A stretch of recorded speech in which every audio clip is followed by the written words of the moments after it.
What's going on, everyone? It's Nina Infinity. Welcome to my channel on this Sunday night where we will be reviewing The Expanse Season 6, Episode 5. It's the penultimate episode of the series, not the season, the series.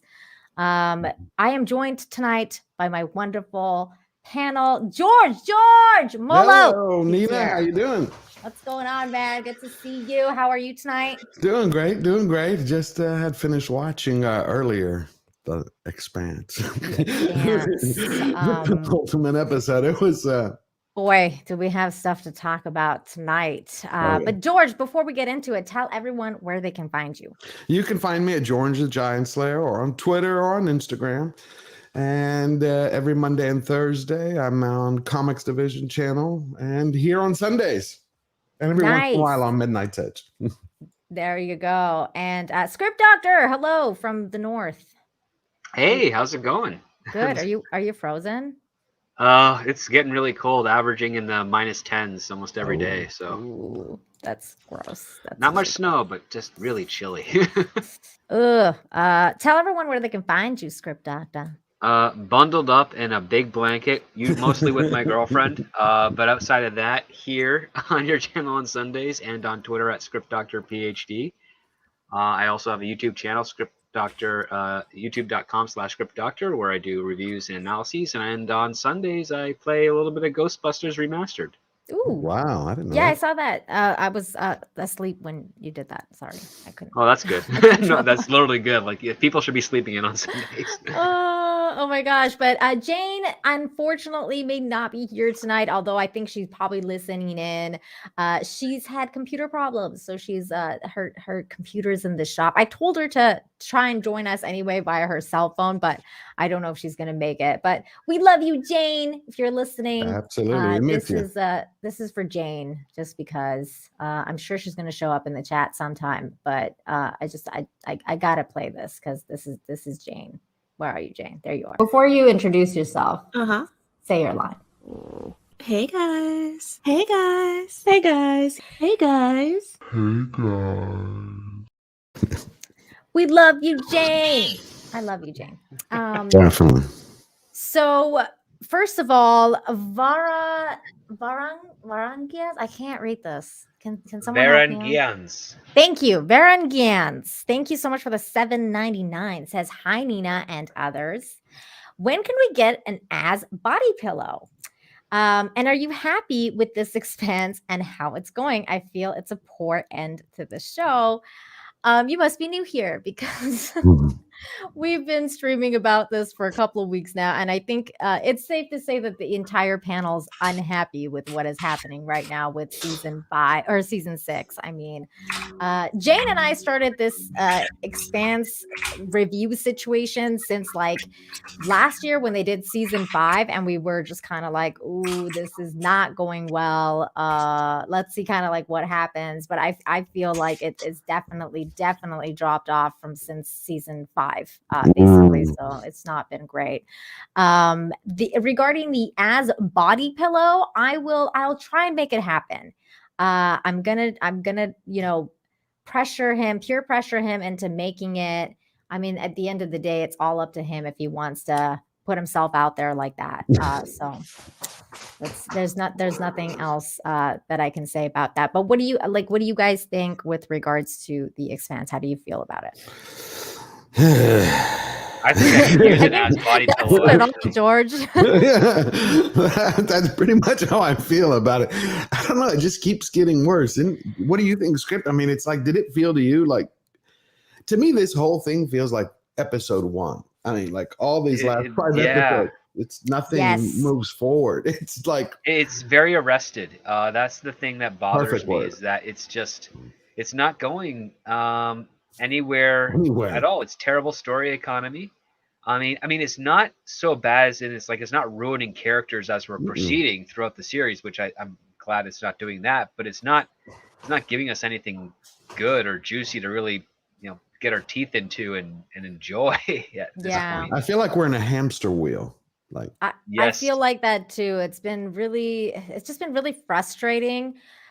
I see a lot of comparisons. Like somebody else just mentioned Game of Thrones. I see a lot of like the thing is, I haven't read the book, whereas I had read the book with when it came to Game of Thrones, so I could actually make that comparison. Gotcha. Much more much more solid comparison of how it's going and how like it fell off and where it fell off when it came to the series. But with regards to The Expanse, I haven't read the books, but I can tell you that I just feel like the series itself is kind of just not going well, pace-wise, and everything what Script Doctor just said. But I still don't think it's as bad as Game of Thrones. I don't think anything is as bad as Game of Thrones. I honestly like. So when people are like, "Well, should I watch the show? Like, is it as bad as Game of Thrones?" I'm like, I don't think it is. Like, I don't think anything is as bad as that show. No, I don't think it's bad. It's just not going anywhere. I feel again like it's just like last 5 episodes could be just episode 1. Like, there's no forward. Yes. I think the only momentum we have was with the little on the alien planet with the kids. That's about it. We're gonna talk about that. The pet cemetery was revealed. So 200 Watt Studios for 5 says crap episode. Talk. Marco ain't gonna die. He gonna be spared, and either he will be a Gaddafi or his son. 1 episode left, y'all. Yeah, I know, man. Although I don't know if he's gonna be spared or not. I think he might die the next episode. I think they might like kind of wrap it up, and then he gonna die. I think. You know what? Let's do another poll because I think it's time. People were upset with me about my poll last week. Why? Because they were like, you put Naomi and what's her like drummer in the same poll, and it's like they're the ones that are actually gonna do it. So let's see. Will Marco die?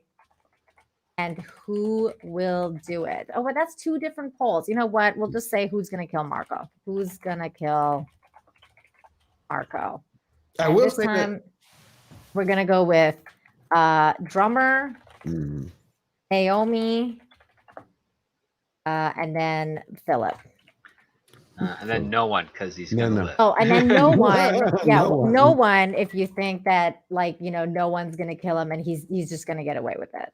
So there we go. Ask the community. How about the writers? They just killed the show. No. I mean, we're probably not gonna see much after season 6. So there we go. I. You know what's weird is I didn't hate the episode. I just think that it could have been an episode 1 or an episode 2. A lot of the stuff that happened in it were actually very relevant. I just didn't think that it was an episode 5, the penultimate episode to your entire series. I think is a bit of a letdown because it like to me, if you think of it as a series finale, like a penultimate episode to a series, it's not great.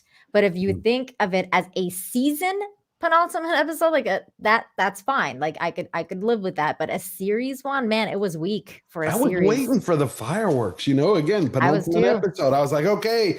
I sat in front of the television. I'm like, here we go. And then I'm like, my favorite scene was the glitter scratched up Amos and them about to bang with Bobbie. I was like, see, I know. Oh my God. SpaceX. I was totally thinking of you when that scene happened. I was like, oh my, I was telling my husband, I'm like, do you think they're going to bang? I'm sure George is going to be happy if they bang. Cause that's the only episode. That's the only thing that's happening in this episode. But I do want to talk about that scene for sure. 200 Watt Studios for 2 says in the episode, too much sus talk of not killing Marco. Yep. Yeah. Philip going back and forth again was driving me fucking nuts. He's I was bipolar. like, this kid is just like, dude, just pick a side and go with it. Like at this point, I'm sick of you and your BS. That's why I wish Jane was here. Jane knows what I'm talking about. Well, he's become like bipolar. It's like one part of the episode, he's like, I'm with dad. The next part, and then he's like, no. And I'm like, no. And then I'm with mommy. And then I'm not with mommy. And then like, I want to suck my thumb. And then let me help you over here. And I'm like, oh my God. Indecisive kid. That's what I was like last week. I'm like, it's like one episode. He's like, I love you, daddy. I hate you, daddy. I love you, daddy. I hate you, daddy. I love you, daddy. And it's just like, dude, can you just get over yourself? Real quick, before we get into it, I just want to give a huge shout out to one of my favorite TV dads, because we're talking about really shitty TV dads, which is Marco. But rest in peace, Danny Tanner. aka Bob Saget, of course. Bob Saget passed away earlier this evening, and I was really saddened to hear that because, Bob Saget, he was my TV dad. He raised me, so I was very emotional when I heard about the news, and I just wanted to say rest in peace to Bob Saget. And you know what? F's in the chat for Bob. I hope he's in a better place. And may he rest in peace. Did you guys have anything you want to add to that? No, I like Bob Saget, but I just didn't grow up with him. I grew up with Brady Bunch kind of. You're a little bit older than me, George. Just a little bit. See, I'm the same age as Nina, but I didn't watch Full House growing up. I only saw Bob Saget doing some like stand-up stuff. Yes. It's very different than what he did in Full House. Yeah, he's dirty. Yeah, he was dirty. He's very dirty comic, which was the irony of him at Full House. And oddly enough, before my last time out in California, my girlfriend over there at the time was a huge Full House fan, and she wanted to watch the Fuller House thing where they're back, and I'd never seen it, and I didn't really like it. But when I told her that Bob Saget was like one of the dirtiest stand-up comics in our time, she was kind of revolted by that. And then I told her like, yeah, I don't really want to watch this. And she's like, well, I can't date someone that doesn't like Full House. I'm like, oh, I guess we're broken up then. And I did as a joke. And she took it seriously, and then that's how we ended up breaking up. And then when I came back to Canada, I met my current girlfriend. Wow. That is kind of funny, Script Doctor. It is pretty funny, yeah. I will tell you this because I totally understand what you're saying, though, because I will share this one memory because like everything I knew about Bob Saget was like wholesome. By the way, I met him too. I met him in Vancouver once because I saw him. And he was like signing signatures because we were like in the middle of Vancouver, and I see like a pile of people, and most of them were actually like little Asian girls. And I was like, "What's going on over there?" Like, and I just like kind of like look, and then I was like, "Oh my God, it's Danny Tanner!" And I like freaked out because I was like, I was a huge Full House fan. So I like went over there and I asked him for his autograph, and he gave me his autograph, and I told him like that he was my TV dad and I loved Full House, and he gave me a hug and everything. This was like way back before Me Too. So it was nice. He was a super nice guy. Yeah. He was just like, loved the fans. Just he was signing everyone's autograph, taking pictures with everybody. He was just like the nicest guy. But I remember the other thing I remember though is like when I found out that he was a raunchy comic was when I grew up after I watched Full House, and I think it was the movie How High. I think it was How High with Dave Chappelle. You're talking about Half Baked. Half Baked. Yeah. When he goes to the AA meeting, and then Bob Saget is like, "I suck for coke, man." Like, do you guys remember that? Yeah. And then someone yells out, "I saw him do it." Oh my God, I died. I was like, is that Danny Tanner? I cannot believe he's saying that. Like, I was dying. But yeah, so rest in peace, Bob. He was young. So young. 64. Very plenty young. More dirty jokes to say. Plenty more. And you know what though? Like I'm sure he's in a better place, and probably, with the best of them telling those dirty jokes. So Bob Saget was Norm Macdonald's best friend. Well, they're together now and putting on a great show, probably up there in heaven. Yeah. So again, rest in peace, Bob. And with that, we're going to start reviewing The Expanse. Let's talk about some shitty TV dads. Marco Inaros, who, by the way, again, I'm gonna commend this actor. He is great. I absolutely hate him. He makes you hate his guts. I freaking hate him. And that damn whatever bitch bun he wears, or whatever you call it, the man bun. Yeah, the man bun. Can't stand him. Okay, so the episode starts with the little girl taking her bro to the pet cemetery. This part was funny because all of a sudden, like, he's on the ground. I was like, did she like just like drop the body like on the ground? Like, how did it get there? Like, him over. It's like, just like flopped him into the ground. We don't know. Good thing you're already dead. Yeah, sorry, bro. He wakes up. Why is my arm broken? No. You're supposed to fix all of you. And then she was calling the little creatures or whatever. And then like she hears her parents calling her. And then she does a little like bloop bloop thing here. Like, I don't know what this was about. Cause she was like, she did this like little beeping thing. And then she pushed the thingy and it went. And I was like, I don't understand. Why was this like a break? Like, I don't like, was this, I don't get what the beeping thing was, because I figured maybe it like assisted her into like it being more easy, but she was struggling quite a bit like to get there. Like they kind of showed that like that she was going over the woods, and it's not like anti-grav or anything. Like, was that she like, undid the brake or something like that? I have no idea, but either way she did. She broke his neck. Yeah, and then she just kind of like pushed the thingy away. And then they were calling her like, where are you? So she like runs away towards where the creature had gone earlier. Like she had seen where the creature went. So she kind of like turns around and starts running into the woods. And then the next thing we see is this, the weirdo, what are they even called? The kid with the weird dogs, yeah. Yeah, the weird. I mean, she called them dogs, but I think they're cats. And the reason I say that is because literally, like in the subtitle thing, it says purr when they make noises, and I'm like, only cats purr. Dogs don't purr. So why is there no English subtitles? I don't understand. Does it sound? Does the purr sound differently in each different language? That's interesting. No, it would say purr. No, I know. I was just. I don't think so. Anyway, I think purr is a universal language. Oh, there we go. Someone who's read the book.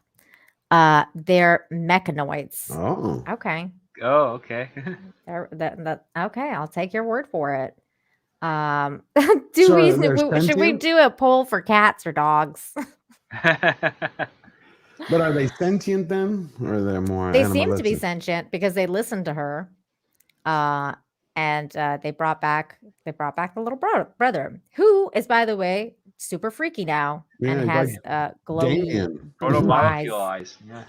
Yeah, he's got the proto-molecule. He's got them proto-molecule eyes. I don't know. It didn't he remind you a little bit in the season 2 of the kids who were kind of like and feeling different, like when they were getting those proto-molecule injections and their body was changing and they could start seeing the blue in their arms? Yes. Yeah. You know, the way he was like, something's different. That's exactly what it is, George, because he ends up saying like, oh, I've never seen that before, like, and points towards like the rock. And the sister's like, what the fuck are you talking about, bro? It's been smoking. Yeah, you okay? You know, like, but clearly he sees something because of the proto-molecule now. He's different now. I don't know how different, but he's different. Pet Cemetery vibes. I'm telling you. Yeah, I get those Damien vibes. That's what I got right when he came up. Like, okay, where's the 666 on his head? Yeah, Pet Cemetery in space. Yep. For real. For reals. That's exactly what's going on. Yeah, so that's pretty much it. Like this is the scene. She's happy that the brother is back. They're gonna, obviously the mom and dad are gonna see them. They're gonna be like, what the fuck? And then this is what we get from Laconia for episode 5. Yeah. So I mean, I think that clearly, like, this is my speculation for the episode 6. That the mom and dad are going to see them. They're going to go to the admiral because that was the creepy admiral that was introduced episode 4, I think. The villain. Yep. Yeah, the villain. Admiral Duarte or whatever his name is. They're going to go to him. He's going to be like, oh my God, what happened? Like, where, take me to where you went or whatever, like to get this done. Maybe, I don't know. Right. And then she's going to be like, yeah, like these are the creatures, whatever. And then obviously the kid's going to tell him he sees something there. And he's going to be like, oh my God, you see the like he's been injected by the proto molecule because he's doing his own research with that other guy there's going to be some sort of correlation, and I think that's it. I think that's it. I think that's the end. I think that's all we're going to get from the portal market. They're going to leave it on a huge cliffhanger of what he's going to be doing with this knowledge. What do you guys think, George? What do you think? I have a funny feeling that admiral is going to be like, okay, come with me, little boy. Oh, God. No, he's going to be like, let's take him apart and see how he's came back to Oh, life. you think that like they want to guy. dissect him and figure out what happens? That's just what I get. I mean, but I don't think they're going to be able to. But come on, you have someone who was just dead. They were all in there grieving, and then all of a sudden he's back. And especially after he talked about all the loss that he felt and how you just have to deal with it. I'm just kind of like looking at that guy's like, whoa, if this could happen here, what could it do for me and for us and for everybody, for Mars? Yeah, I think I agree with that. I think he's going to try and do everything he can to study this kid and make himself look like he's a humanitarian with taking care of the kid, but really has the ulterior motive. Yeah. Because I think in his mindset, it's going to be like, well, if we lose soldiers, we can bring them back here, get them repaired, revived. And then, we can go back out. Faster, stronger. Yeah. Like, So I think it's going to take the place of what I always forget her name. Peach's father. Oh yeah, Mao. His name was Mao. Oh. I think he's going to take his place, like experiment on everything possible. Yes, I think you're very right. I think you're very right about that, because he is supposed to be the next villain of the series. I mean, like the following book. So I think he is definitely that, and clearly he's already doing the research. He's already doing stuff. We've already been told. Something a bionic belly button. Hi, by the way, says, so do these animals make protomolecules? We don't know. We don't know anything. We just know that they have some sort of connection to it, and somehow they use it to bring this kid back to life. We don't know if they poop it out. We don't know if they barf it out. We don't know if he's buried and dug out. If it's just there and they know the location of it and they take him to, we don't know anything. See, what's odd to me still, and this I wanted to ask both of y'all and Script and you, Nina, how odd is it that they bring a villain in 2 episodes before the show ends? Not the season, but the show. I mean, there's nowhere for it to go. I mean, I think that, and I mean, maybe this is a little bit strategic, and maybe Script Doctor, you can talk on this a little bit, but I think it might be a little bit strategic to do this in order to find a new home, because I think they don't want it to end. I think they want to tell the rest of the story, but for now, Amazon doesn't want to have any part of it. And in order to have something, I think they want to get the fans, basically like people like us, to be like, we need a ending. Like they did with Lucifer or the other shows that get canceled. I mean, bring them back. I mean, this is the show's second home. Part of me suspects that they're trying to drum up as much interest as possible through Amazon Prime to either get them to find a new home or have Amazon renew it. I mean, I would go the argument of Picard. It's like, you're giving us Picard and that sucks. So why not just invest in more Expanse? But let me ask you this, Script. If they wanted that, wouldn't they make this the best season possible? Like, just go gangbusters. Between the writing, if I was in their position, I would. But I mean, yes, you would assume so. But I think that they dug themselves in with several things, like getting rid of Alex last season, like killing off the character, and I think that there's a certain things that just didn't go well for them with regards to the show. They used a lot of the money for reshooting stuff, and I think that really affected them. And those things are upsetting, but you're right. I mean, that's exactly what I was saying at the beginning. Like, you would want a very strong penultimate episode. This is not a very strong penultimate episode for a series finale. This is right. So you can get everybody frothing at the mouth when it's the last show, going, "Hey, bring it back, bring it back." But now people are going to be like, "Bring what back?" See again, there's that Game of Thrones reference, Game of Thrones season 8 all over again. I don't think it's as bad as Game of Thrones, but it's also not good. They didn't ruin anybody. That's the thing. They haven't ruined anything. They haven't done anything wrong. It's just there's no meat to the bones. It's just we didn't get a 20-minute fight scene in complete darkness. Yeah, that it was our TV's fault. Yeah, we didn't get like all of a sudden Naomi's like, I hate Holden and I'm just gonna leave now and fuck you. Like, we didn't. I don't know. No, you're right. That's why it's nowhere near Games of Thrones. It literally is just 5 episodes of filler. I think it moves forward. No one's done anything bad. They haven't destroyed characters. They haven't they don't have what's her face, the shorty who jumps up and like, hey, I'm gonna kill Marco, flying out of the rafters with a knife, and you're like, who are you? I'm just the lady who cleans up around here, but he's bad. They're not doing crap like that. It's just exactly, Keith J, you're right. This is exactly what I think too. It's not up to the Expanse standards. That's what it is that they themselves set the bar so high for the first 3-4 seasons that it just doesn't feel the same anymore. That's like, again, it's not, I like Teresa was asking me the other day, because Teresa, one of our fellow panelists who usually does like the other, like the MCU stuff, reviews the MCU stuff with us. She was like, well, should I watch it? And I was like, yes, because the first 4 seasons is great. So you definitely should watch it. Would I ever recommend Game of Thrones to anyone again? No, absolutely not. I would be like, there's no point. Don't watch it. You have nothing. There's nothing to gain. Because where it's going to end up. Yeah, with this, you still have like a lot of good seasons that you can go through and enjoy. And I yes, I would recommend it to other people, but Game of Thrones, I would never recommend again. So take that however you will. Right. I agree completely. So then again, after that was done, we go back to basically our time. Starts with a battle, which was really cool. I love this scene. This is what we want more of. This is the Expanse. Space battles are great. This is the Martian Navy, though. This lady was seen in the last episode asking Avasarala to lend her troops to the assault at the gate on what's it called? The big giant station, Medina Station.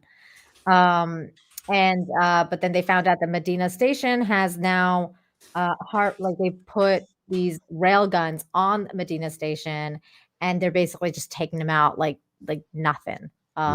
So they're getting their butts whooped in the quickest battle yet. It was very quick, but it was still really cool. I like seeing it. What did you guys think of that? I like it. I thought it was cool how it escalated the stakes a little bit. I was wondering why we're getting it now and not earlier, but episode 1. I mean, it also puts the Mars and UN alliance in jeopardy because Mars has lost a significant amount of ships.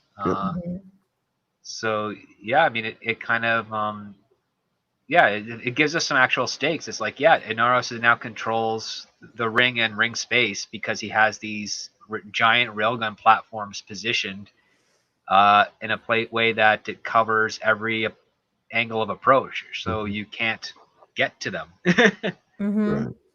I agree with this as well. It felt like an old Expanse episode. It did. I did like. I thought the pacing of this episode was better than the last one and the one before, but like again, I just feel like I wish it was a season ending, not like the whole freaking thing. But I mean, it is what it is. At this point, we're just gonna have to review it for what it is. And in this case, I mean, I thought that you guys, like you guys are right. I thought that this could have been like the second episode where you see, they're arguing. Should we go help? Should we not? Then these guys go. Like second episode, it's like you get the battle of Medina Station. You get what's going on with like Inaros here and their like losses, their gains, like what is happening. Everything that was basically done in this episode could have been done in episode 2, I think, because like you could have just kind of been like, oh, drummer went and stole the stuff using the help of whoever else, and like, you know, just done it, and then like, you know, just been like, okay, here's the meat of it, like here's the battles, Right. here's this, here's that. I think you just nailed something for me, which is the fact that you said drummer. They could have not shown drummer, but you know, she went and got something. They explained it. I think a lot of this showed stuff that we normally wouldn't see.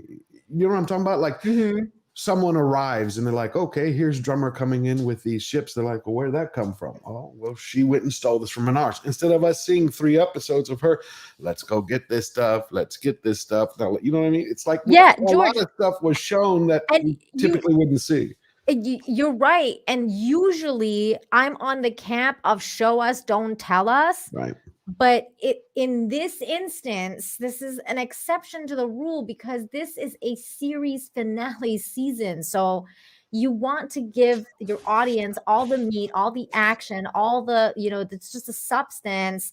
So you got to trim some shit out. And it's well, they spent too much time on the setup and not so much on the execution. Scene we got the other episode where they actually, you know, landed on the one supply depot. Up until the arm point, it was pretty bang on good. Exactly. It was just that we spent 3 episodes getting to that point when we could have got that in the first episode, or that could have been the cliffhanger at the end of the first episode, and then the second episode, first 5 minutes, they steal it, and now it's like, okay, what are they going to do? Are they going to give it to series, or are they going to keep it for themselves, or what have you? And then we come to the next episode where there they are showing up in orbit of series with all this relief effort, and we just cut right to the chase, and we don't have any of that long drawn out arguments of, oh, well, I don't know if we're going to get rid of this one crew member, and we got this other guy who's, you know, part of this other faction of Belters, and who likes to just talk a lot about, you know, what Inaros is doing and how it's dividing up the Free Navy. And yeah, we just didn't need any of that stuff. That was inconsequential. It was losing the. And then they dragged it out further in this episode too. Like I was like, are we really going to talk about this guy's arm not growing back properly for like 20 minutes? Like I don't understand why is this important right now? What the fuck? Handy Randy there with his little baby arm. It was just really weird. Like, did you guys think that was fucked up? Expired gel. Yeah. Like, who cares if he got expired gel? Oh my God, it was so bad. And that was all to just say, basically, we're going to stay behind. I'm like, why can't these characters that you introduced this at the beginning of the season, you're now literally writing them out of the show on episode 5 of 6. Right. It's like, why couldn't they do that in the beginning? I don't know. And there was no character who was going to, I was waiting for someone to turn around to Holden and go, you happy with yourself? Let's see. A few thousand people died. You know, thank you for disarming that nuke. It was weird, and like I was like, do we really care about this guy's like arm situation? Like again, this is one of those things where it could have been told, not shown for 20 minutes, like because it was a lot of it. It wasn't even just like, oh, like because he spent some time in the ship with the arm being weird, and then we moved to the other scene where he's in the hospital, and then like the family breaks up, and then drummer's all upset and blah blah blah. It's like there's the arm. It's just so weird looking. I don't know. I just laugh when I see it. I was like, I can't believe it's a baby arm. I know it's a baby arm. It's like Deadpool. It looked kind of weird. I was laughing too. I was like, is this really what's happening right now? I was like, he clearly focuses too much on his chest and abs and never works out his arms. It's like that cost him a lot of money for that effect. Because at me, I'd be like, let's save that. And no, it doesn't cost much to do that. Oh God, Okay. Dude. Okay. I didn't even notice his abs the first time. Damn, this guy's fine as hell. Holy shit. Look at that. I couldn't stop staring at the arm the first time. Oh my God. Where's Jamie? Damn, that guy's fun. Mind you, again, I feel like, they could have just killed this guy off. They should have killed him off. It makes no sense that he's alive because they're not coming back. It's over. It's like her conviction of like, motherfucker. Yeah. You're done. Like Inaros is done. Her conviction came from this guy getting his arm chopped off. Right. It should have come from her loss of like, maybe this is the last loss, like the actual loss of him like never coming back. Because it was like I said, Ashford didn't do it. Anderson no not Anderson Dawes, the other guy. Which one? The black guy. I always forget his Wilson? name. Was it Wilson? Yeah, No, Wilson. Yeah, Wilson something. I ran always the forget his name. station. He ran the station. Yeah. Techno Station, head of Techno Station. He didn't do it. Yeah. Fred Johnson. Fred Johnson. Thank There you. we go. Thank you, George. Yes, Fred Johnson. Fred Johnson didn't do it. Ashford didn't do it. But this guy's arm getting chopped off is like the last straw. I just don't buy that. I'm like, dude, you could have put better stakes there, but okay. Like, Wilson. And they could have even done it in, if you used Greeks in that way, he dies, then the other girl, she'd have thrown herself out of the airlock after him, like, he's dead, I can't live any longer. Damn. So you get rid of both of them, and then Drummer's some like, Romeo and Juliet shit. I don't want to live anymore. And then Drummer could just go all Wrath of Khan. I'm gonna just get my ship close enough and ram him, just Marco's done. Like, I'm gonna go Klingon style on your ass now, you son of a bitch. Yeah. According today is a good day to die. And yeah. For reals. So then again, what happens in the episode, going a little further back, they get the news that their forces are basically being completely overrun. They're being owned. And then these guys are mad. The Earth guys are like, we need to send all the troops. We need to send everything we have from Ceres down to over there, and take back Medina and take it back and blah blah blah. Avasarala is not interested in this. She doesn't want to abandon Medina. She doesn't want to, Ceres. And she's having kind of like a identity crisis right now. I didn't like which I feel like, again, even though I like that she's having these issues, it just feels a little off at this point. At this point in the game, it's like wrong timing. It's like to me, it felt like wrong timing. That even Bobbie is like, get your shit together, lady. You want to be kicking ass now, not soul searching. I like that part because I was like, thank you, Bobbie. Yeah. Like, I also like Avasarala's point. It's like, do they have a chance? It's like, no, not really. It's like, I'm not going to send them to their death. I mean, that's a smart move. I agree. I mean, that's kind of like what you're supposed to do, I feel like. But then she did have that conversation with Bobbie, and Bobbie just kind of like told her straight, and she needed to hear that. I think this scene did drag on a little too long for me. I was like, okay, even though it's a good scene, again, we are talking about the second to last episode. You need to get shit going. Then we have a Peaches and Holden scene. Again, not necessary for me. Though I did. Where's Amos? Off the ship. Coming back? Don't know. Yeah. Move on. Like that's basically what it was. The only thing that was interesting about this conversation was the fact that they were saying that they were going to be installing kind of like stuff that was derived from the proto molecule onto the ship, so that it's better shielding. Yeah. And then she said, and I like this comment, was that she said that her father was the one that kept telling her, I'm doing this for the future of mankind. I'm doing this for everyone's sake. And the only way that we can survive is to understand the proto molecule and do these things. Mm-hmm. And she was saying, the more we do stuff like this, and when we use this kind of shielding, it shows me that he was right. It shows me that that we really do need the proto molecules help, and that's a scary thought, to think that you're kind of like megalomaniac father that. But that was his mistake. All he had to do was tell the truth and say, we need volunteers to save the fucking universe. I need to experiment on people. I mean, he went bad because he's like, okay, kidnapping kids, forcing it in. All he had to do is say, hey, we're facing this.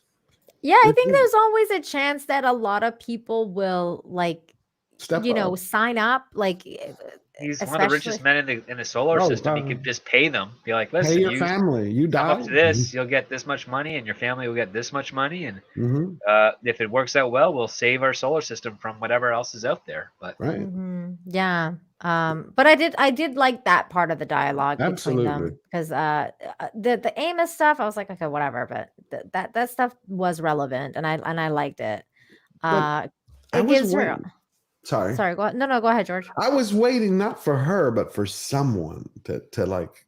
I didn't feel anyone made the case that Holden's decision cost lives and could cost the war because they lost a lot of ships. Like there's I was gonna bring that up. Okay. I was gonna bring that up because that's well, okay. We'll circle back around to this scene, but the next scene where she's in the station with Amos, which is a little bit further out, and they're having a drink, and that scene was funny because Amos is just basically like, glittered, drinking glittered and scratches, and yeah, he had the glitter and scratches on his face, and he's just like, yeah, I'm just like banging and everything I can. Amos being Amos. Yeah. Yep. But I liked. Okay, so here's the thing. I feel like I was a little torn in this situation because I was like, I expected Bobbie to react differently. Like I expected her to be like, "What the fuck?" and like, just go and like beat the shit out of Holden or something, or like, I don't know, something different. But at the same time, I almost feel like it was a growth moment for her because it felt like because she's been down this path before, because she's like, everyone she's ever been part of, like every group she's ever been part of, whether that was Mars or Earth or wherever, has always kind of like screwed her over. And it's like she's learned that everyone's going to screw you over anyway. So you might as well just laugh at it and then just know who's your team and just go back to the basics. Just watch your team's back. I almost expected a little bit more. So I don't know. How did you guys feel about this scene? George, what'd you think? Well, at first I was actually shocked that I love this scene. It's probably my favorite in the whole episode. But I was a little bit shocked that Amos actually spilled the beans. When I started seeing it happen, I was like, no, because he's not the kind of the guy who's ever done that. It's like, he says keep a secret. He's keeping a secret. But her reaction, it felt to me, I was expecting her to flip out and just toss the table and go take down Holden. Like, look what you did. That's what I thought too. I was like, oh, she's going to get him now. But when she didn't, the first thing I thought was, it's everything is just, it's just now. There's just too much. So she's like, fuck it, It is what it is. You can't do anything about it. Milk, spilt water under the bridge. Let's just move forward. Like, you can't change it. That's what I got from her. Kind of like someone who's reached their limit. Yeah. I can't stress out about it. Because she just came and talking to Avasarala too, who was also having all these existential crises and like, what are we fighting for? What's the deal? What's the problem? And she's just like, dude, just do your job. Like, what did you think, Script? I think she was at this point where she realized, like, even if they did kill Marcos and Naros, those railguns are still on the ring. Those people are still controlling of it. They're still in the exact same position they are now, tactically wise, because that's what she is. And it's like, well, it doesn't matter because it still would have happened. And I think she's just, absolutely. If Marcos, you don't think if he was taken out, you don't think the others would have been demoralized and like? It wouldn't matter if they're demoralized or not. They have their defense on the ring, right? Yeah, you're right. Okay. So I think that's from her perspective, and that's why she went back to saying, like, who's watching your back all the time? And even though Amos and Holden are disagreeing at this point, they do know that each other has their back. And even though it might be a decision they didn't agree with, it's like, I'm doing this for you. I'm doing this for Naomi. I'm doing this for me. And I'm only thinking about you guys in mind. And Amos was thinking at that point, well, what about the big picture of the war? And I guess this moment here where he's realized, like, yeah, I'm going to go back to the ship is like, yeah, I got to back this guy because he's my guy. It is about us as opposed to like the whole galaxy. It's us against them. And it was an interesting little arc. I mean, it went on a little bit too long, but it was an interesting little thing going on here. Yeah, so I was a little torn. I think that I felt like she would have reacted differently, but then at the same time, I was like, it is kind of like wrapping up her character arc to be like, well, that's Bobbie. She's going to stick to her unit. She's going to stick to what matters and convey that to Amos, who is also about the unit and trust. And, they have that in common. And then, of course, it wrapped up with, do we bang? And that is the big question. Do you think they banged? George, what do you think? Absolutely. Of course, he gave her that look. He's like, "You coming?" And she kind of looked back, and she was like, "You mean me go with you or go with you?" Yeah. And then when you saw him leave, she kind of looked back with him like, "They left it up to us." But well, he said whatever, doesn't matter. Yeah, he said whatever. Like he was down. He was DTF for sure. Maybe that's the next poll. Did they have sex? Is the most important question. We'll find out maybe next episode. Yeah, maybe. TSM Space, thank you so much for the $5. Says maybe she knew immediately in the books and story, maybe she knew immediately in the books and story that he disarmed it sitting next to him, but we don't see that come across. I don't think she knew.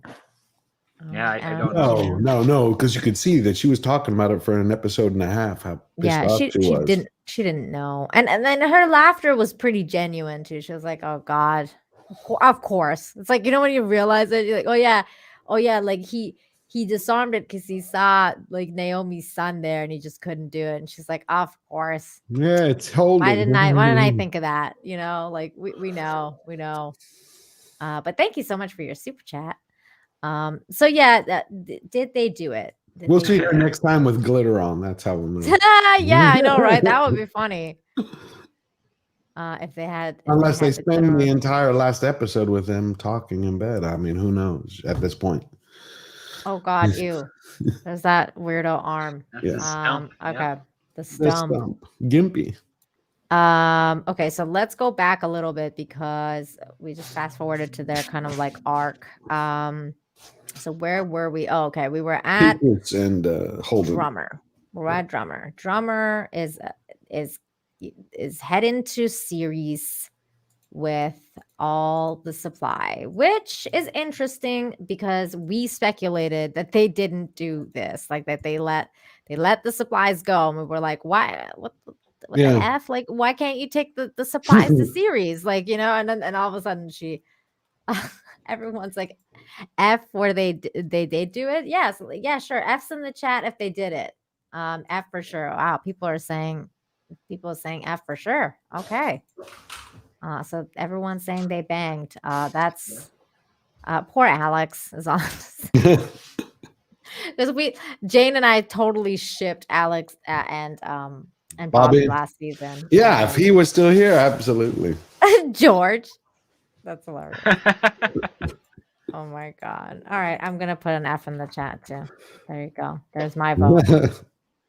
I wonder what Jane thinks if they banged or not. We'll find out, I'm sure.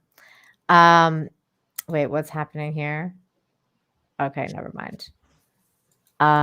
Okay. So yeah, so Drummer shows up with all the supplies, and she's like a hero, and everyone's like, "Oh my God, Drummer, you're amazing!" And then she talks to Avasarala, and Avasarala's like, well, you know, come to me and let's have a conversation. And she's like, "I'm here for my people. I'm not here to talk to you. I don't give a fuck about you." Yep. That was pretty much it with Drummer at first. Then we see this dude again. Mm-hmm. Okay, here we go. What did you guys think of this whole freaking storyline with Philip? So he has a conversation with this dude who is now in prison.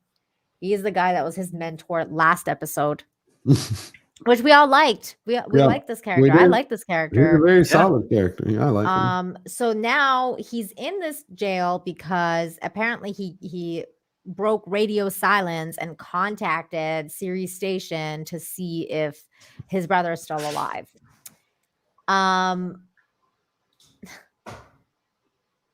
What okay, his reaction to that, it just feels a little off again. What did you guys think about this whole thing about, you know, Philip feeling so bad for this guy and his brother and helping him figure that out and everything like that? Script Doctor, what did you think of this?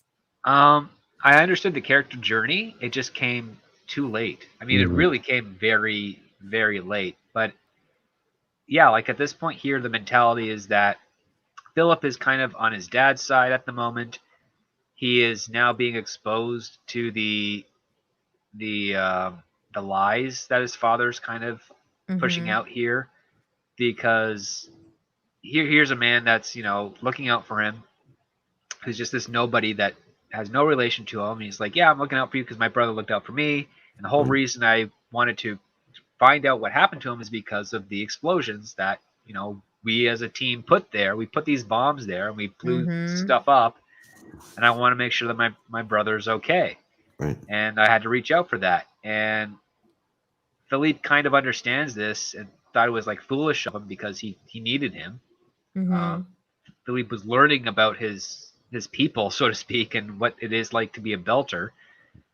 And what it ends up happening is that it inspires Philippe to go find out for himself what happened to this guy's brother. Yep. And I'll leave it there for the moment so that you guys can comment on it. George, what did you think? I think I agree exactly with what Script was saying, how it's late in the game, but what he's doing is he developed an empathetic bond with this guy, and that's creating this conscious where even though he's supporting his father, he's starting to see the flip side, the consequence of his father's actions.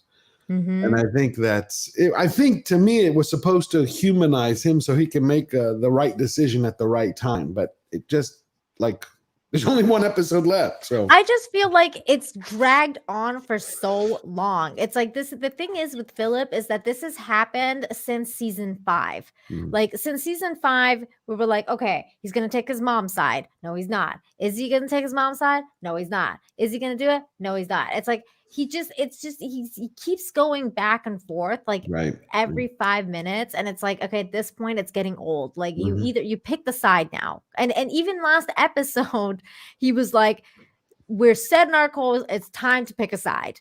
Right. And we even heard that entire dialogue again in this episode when Marco is having a discussion with his girlfriend slash not Chief officer. her chief officer with whatever whoever she is, who I still don't know the name of. I don't know her name to this moment. Blonde boob. Yeah, blonde boob with weird. I just call her Pink. Pink. Yeah, Pink. Like, yeah, let's just call her. I still don't know what her name is, which is it's kind of a weird thing for the Expanse because usually they have like some interesting names. But anyways, she's talking to Marco and showing him that scene that like on the screen here, she's showing him what happened in the previous episode that we saw with his son standing up and announcing like, we've got to take a side now. And she's like, you should be proud of him. He's on your side. You raised him right. He's your boy. He's a little you. Like he's doing what you wanted him to do, kind of thing. Meanwhile, Philip is helping out that other guy, again questioning his father's methods, again questioning his what have we done? What am I a part of? Again having this existential crisis. And it's like, bro, it's been so long. Like, can you fucking pick a side, man? I don't know. That's how He's a teenager. They don't know what they want. I mean, that's also true, Script Doctor, but I thought he's like 25. He's not a teenager anymore, is he? Yeah, I he's thought he was older 25. now. I thought he's 25 that we looked last time when we found his age. Okay, thank well, you. The actor is probably 25. I don't know what the character is. No, the character's who I'm talking about. I thought the character's 25. That makes like what, Naomi mid-40s then? I don't know, but I thought we found it was because I'll look it up again. I looked up what the character's age was, and it either said 22 or 25, but I'd check it one more time. The XO's name is Rosenfeld. Thank you. Oh, okay. He's 36. 36?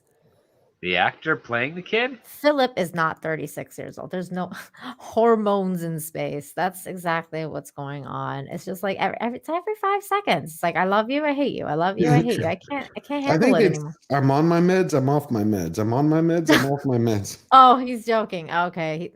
The chat always lies. So why am I listening to you guys? No, yeah, it's like, have you ever seen that episode of Friends where Monica and Rachel are fighting, and Monica's like, I love Ross, I hate Ross, I love Ross, I hate Ross. Like, it's like, I'm Rachel.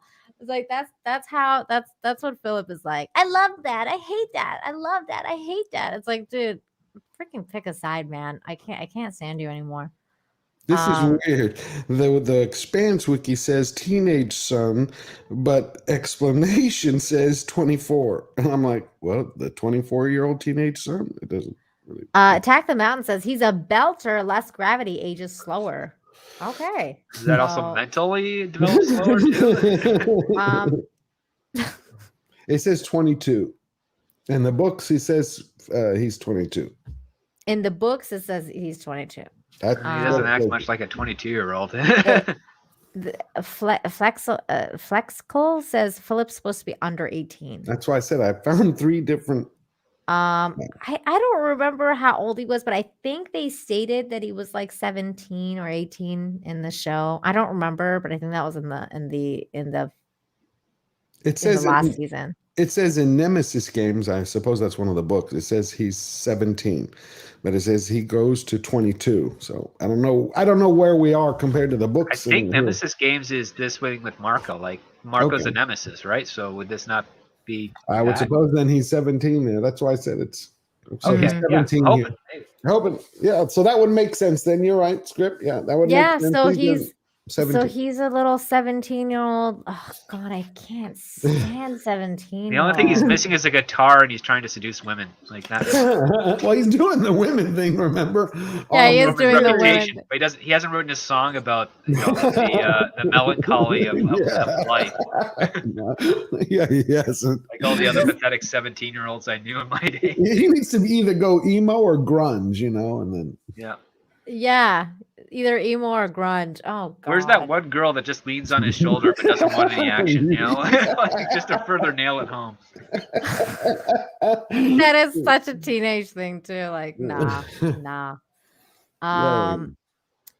That's a good question. Is the episode going to be longer? It is. I don't know.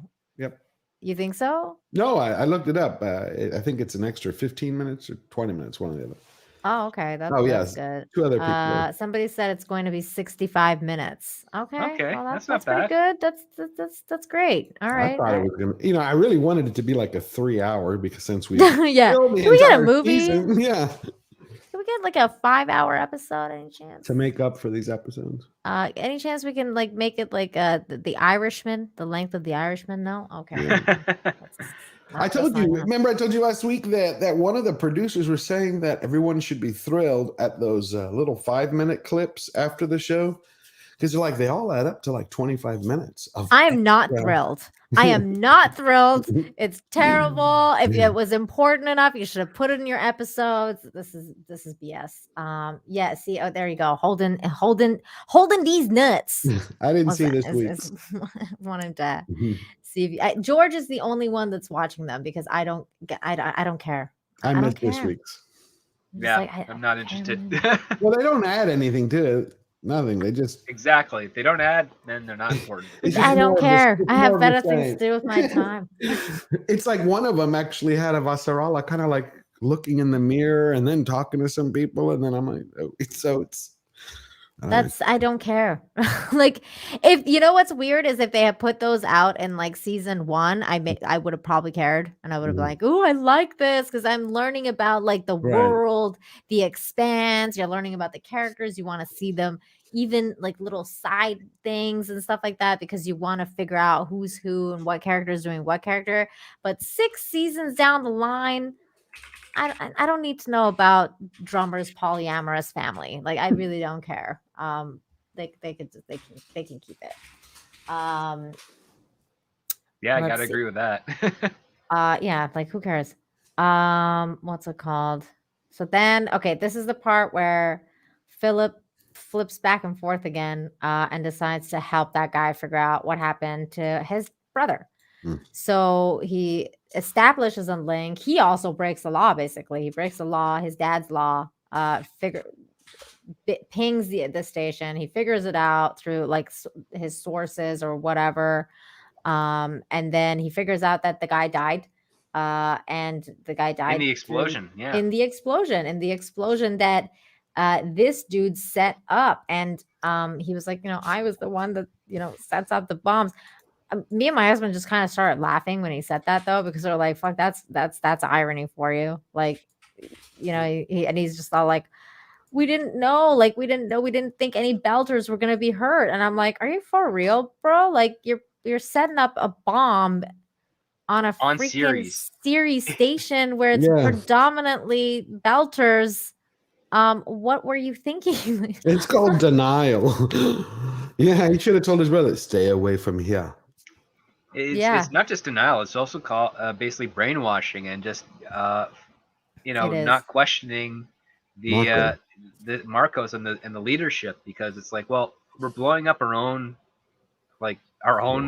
property, essentially, our own culture, our own we're putting bombs on our own sides. Like, yes, we are, to destroy the enemy. It's like, but that's what if they don't show up, and what if someone triggers the bomb locally? Like, what about them? It's like, well, then they're the enemy. It's like, no, it's all propaganda and ideology. And it's not even like, oh, let's just blow them up. It was like, let's blow them up and then leave them to starve and die of thirst. And die of thirst. That's like some vicious ass shit. Like, dying of hunger and thirst is like one of the worst ways to go. It's not even like, the people who are gonna die of starvation or thirst would envy the dead that died from the bomb. It's like that is how vicious that is. It's like, you don't wish that upon your worst enemy, and he's doing it to his own people. Like, that is fucking nuts. You have to be like some type of psycho to do that. But this guy's acting, though, great acting. I did feel for him. I was like, yeah. Yeah, he's a very empathetic character. I like him. I liked him too. I wish we'd have gotten to meet him earlier in the series. It just feels exactly. I feel like we should have met him earlier. It would have had even greater impact on on us, and when we see him in this pain, I think we would have been more. It just would have grabbed you more. TSM Space, thank you so much for the $5. Says Marco doesn't need Ceres because even though it's the biggest belt city, they have the rings and 1,000 new planets. Well, I mean, you're right. He doesn't necessarily need them, but he does need his people. And his people live on there. Bodies, yeah. Right. But that shows you he doesn't care. That's the thing. He just wants to be a warrior. Exactly. And he wants statues erected in his honor. Yeah. But that's the thing. You get statues raised in your honor if you're a good leader and you actually care about people. He just abandoned his people. So I feel like that's actually and that's something that his XO is trying to tell him about. Like, you don't want to treat people this way, man, because that's that's not, like, people are not going to be happy with you. Like, she's trying to kind of tell him, like, if you want people, like, you can lead through fear, which Marco does. It's not that he doesn't lead through fear, but it's like you also have to have a certain level of, okay, I'm not gonna let my people die of starvation so that they hate me. You know what I mean? Like, because that's how people rebel when they have empty stomachs and they can't. That was the big beef with the Belters and the Earthers and the Inners, was that they were keeping food and water. And they didn't, like, that was the whole point. They were like, fuck you guys for keeping all the resources. And now, that was the original beef. And now he's just perpetuating that with his own people. So you're right. He doesn't need the station, but he does need the people. I think, anyways. I don't know. But I don't think he gives a fuck about anybody. He's just a megalomaniac. And he doesn't even see the fact that, even if they have the planets, the ring planets, it's like those are proper planets with proper gravity. Those people won't be belters anymore. Right. Mm-hmm. So the cause he's fighting for is gone as a result of his victory. Actually, he'll end up becoming the enemy if he ended up living on the planets eventually. The belters would be, it's just another on a planet. Well, and that's exactly what is happening with Drummer. That's why Avasarala wanted her on her side, because she's like, I need to sow dissent and this, within the Belters. So the Belters, split up and then they take her side because they will follow her. This scene, though, man, His face, I laughed so hard. Look constipated. It's like every time, it's like this face, like every time he realizes that, that he's like, oh, my dad did something bad again. He's like, yes, exactly. like, no, Crazy like eyes, every yeah. fucking time. I'm like, this is the fifth or sixth time this has happened, maybe even more, because if you count the last season, it was like every other day when he was like talking to Naomi, and then it's like, every time. Trios Space for 5 says, yeah, but he's sacrificing the solar system to control the ring with railguns. So Earth and Mars are trapped in Sol. His exo talks about new fleets. Yeah, they could mine those other planets true. to make new ships, and that's true. And that's something that Avasarala kind of yelled at Holden about, because he was all like, Holden, and we're going to get there in a second, but when Holden went to talk to her about, what he thinks they should do with Marco, she was like, what the fuck are you talking about? I Like, know, that was too much Holden for me. I was like, that's too far even for him. I was like, what the hell? I'm like, bro, you didn't kill the guy, and now you're like, let's work together, like hand in hand. Like, it's just like, bro, what are you on? Do you even know who you're talking about? This guy's vicious as shit. He's gonna take you right out. Yeah. I think we have to backtrack a little bit to go there, though. Yes, we do, because we actually missed that part. So this is what happens. Thank you again, TSM Space, for the $5. So this one,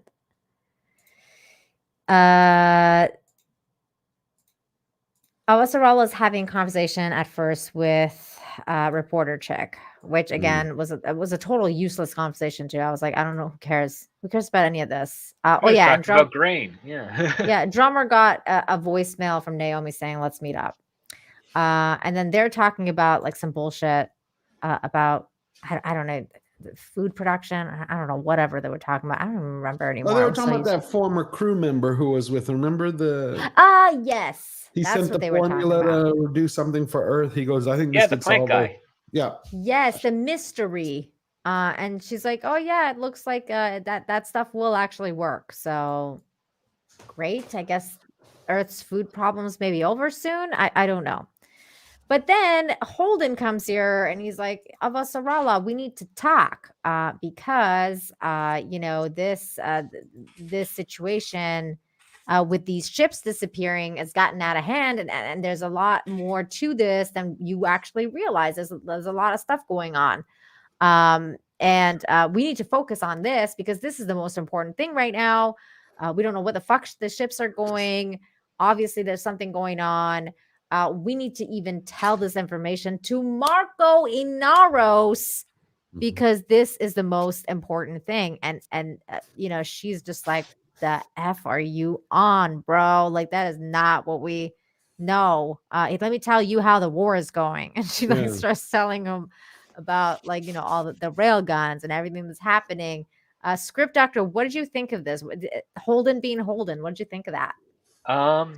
I mean, it's consistent with his character. It is. He's seeing the bigger picture, which is, he's absolutely right. He's seeing the bigger picture, but he's not focusing on what the immediate issue is at hand. Mm-hmm. And that's kind of like what his flaw was. We've seen that kind of being his flaw for the entirety of this series. He focuses on the larger thing and not the immediate picture. And when he does focus on the immediate picture to get things corrected, it helps him reach his overall goal. Mm-hmm. But he pushes that off because he's very easily blinded by those bigger issues. And I liked how Avasarala really put him in his place and said, you don't understand. Like, this is real. Like, this is happening now and today. The ring stuff we can do after that, but we can't do it now at the same time with, fighting a war on two fronts, essentially, especially now that we've lost 6 or 7 Mars ships. Mm-hmm.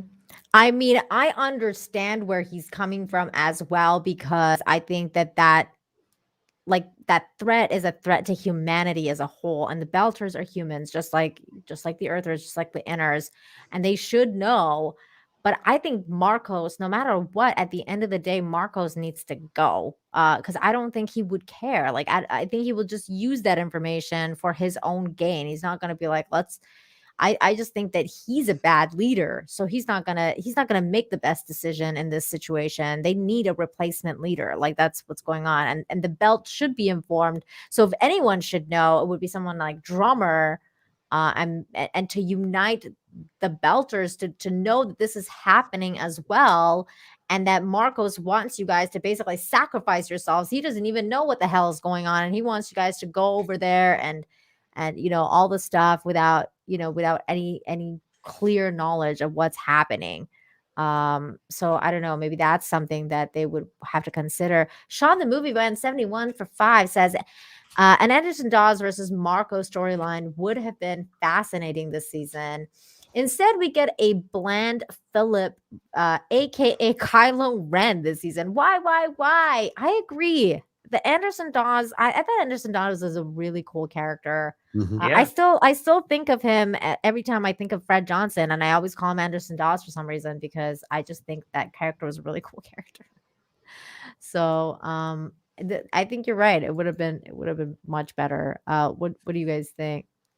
I would have liked to see him again, because being told that he was killed off screen, whether that's true or not, we don't know yet, but kind of anticlimactic, considering how influential he is in the belt, and the fact that majority of the people that live on the belt give themselves the neck tattoo based on the scars he had from bad EVA suits. Right. That's very interesting too. Mags, thank you so much for the super sticker of the doggy farting hearts. And also, I really love your icon. Elvis says Holden is right about this one. Is he? I don't know. Is he though? Probably is. He's probably right, but he is, but he hasn't. From the beginning, he hasn't grown at all, in my opinion. Do any of y'all think he's grown? I mean, he's still the same Holden. I think he's grown a little bit. He course corrects, but then he goes back to being the same. Like, I don't see an arc for him. Yeah. Well, he's kind of deteriorating more than he's growing, because he's thinner now. But he's kind of, he grew in the first 2 seasons, and then he hasn't grown much since, in my opinion. From that, I don't see much of a change in him. But we also saw less of him in season 3 and 4 and 5 comparatively to the first 2. I think also it's because partly I think it's because that I forget the detective's name right now. Miller. Off the top of my Miller, because Miller was a huge part of Holden's growth in the first few seasons. Like he like his relationship with that character and everything like that, it's what built Holden for me. And I think that like now that he's gone, it feels like something is missing from Holden as well. Like I don't know. I just feel like the way that you're saying, actually, Script Doctor, that he's deteriorating, I feel like that too, because I don't know. I'm not sure if this, like, the Holden from the first or second or third season would have made that decision to disarm the nuke. I don't know if he would have. I think this season Holden disarmed the nuke. I don't know, because he was more like, he felt more gung-ho about things in the first few seasons. And then, of course, like everything that happened in season 4, like with figuring out the proto-molecule situation, I don't know. I think he's just a lot more like, Zen? we really got to be not just Zen, but we really got to be careful and study what the hell is going on. Like, we need more information. Like, he's less like, let me take a leap before, like, let me think before I leap kind of thing, kind of person now. Whereas in before, he would leap and then he'd be like, oh shit. I agree. Yeah, absolutely. You shouldn't have done that, But I think, but I don't know. That's the kind of like a lovable part about his character, though, is that is understanding this aspect of it, like that he is really thinking about the bigger picture. And sometimes you do have to think about the bigger picture. You do. You just got to survive the moment too. I think that's what Avasarala was trying to tell him, is like, we're actually losing. Like, we can lose the whole thing. Yeah, but we could be dead tomorrow, and then we really don't care about the fucking It won't matter about the rings. Like, we won't be here. John Edgar, thank you so much for the $5. Says, hi Nina, Belters can't live on the new worlds because of the gravity. They fear the inners will all move there and abandon them with no resources. Yeah, I know that about they can't live there with the gravity, because that was a whole basically plot of season 4, how Naomi couldn't live on that planet and all the stuff that she went through to be able to even be on there temporarily. Yeah, they do fear that the inners will leave and abandon them with no resources, but they're also shooting themselves in the foot by nuking the earth. And where is basically like the biggest food growth. And then you had like Marcos be like, yeah, like I could produce as much as food as earth. And it's like, bro, are you serious? Like, we're talking about a planet here. Like, so he's just it just all seems really weird with regards to Marcos's part in this, and obviously not all Belters think like Marcos, but he is their voice at the moment. So what do you guys think of John Edgar's comments? Script Doctor, what do you think? Well, he's kind of correct. I mean, some Belters won't survive, but others will, because they have to take those density drugs and whatnot. And we've already seen in season 4 that a lot of Belters do want to colonize and not have to live fearing that they're going to run out of air and water. So there's definitely a divide in that community already. And yeah, I think that's something that, I mean, I wonder if they play that up in the later books more, when things can become, when traveling through ring space and going to those planets becomes far more of the norm. It'd be fascinating to find out, but right now that's a question we don't even get to explore this season. And that's something that bugs me too, because that was one of the things about the Expanse that I loved, was the possibilities.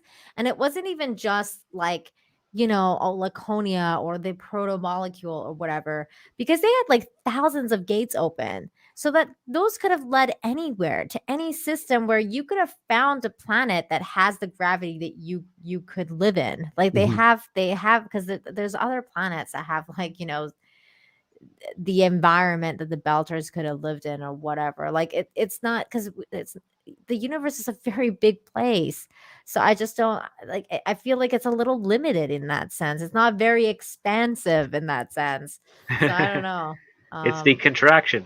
Yeah, it's weird. It's like it's a little bit contracting, but okay, whatever. But yeah, thank you so much for your super. George, what do you think? What do you think of this? I agree exactly with what both of y'all were saying. It's just that it's sad that we're not going to be able to get to see any of that.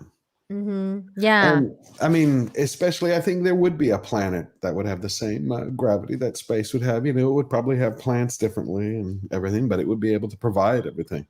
Yeah, like everything would be different. I mean, it would be a completely different universe. These are completely different galaxies built with different planets. The star systems, everything would be different. I just think that that's one of the things that it lacked, right? Like I feel like there's just so much to understand, like that.